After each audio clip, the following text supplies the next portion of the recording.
In my high school, I was there and I went to a shop and there was a lot of boys standing there. And whenever I just passed, they used to make some sounds. I don't know why. I don't know why just boys feel to make sounds. If you're so interested in making sounds, just go to a record store to record yourself and just give it to some music. Just go there, like do something good. I don't know why they just love to make sounds. Are you just what are you? You're a chicken or what are you? You're just an animal.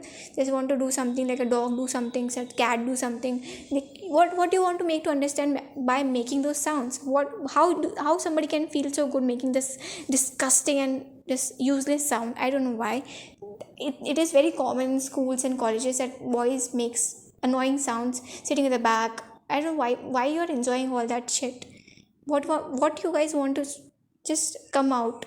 What you want to just tell everybody that you just hear sounds all day long, or you're just an idiot, just making sounds and want to be an animal? You're just got wrongly as a human being. You wanted to be an animal.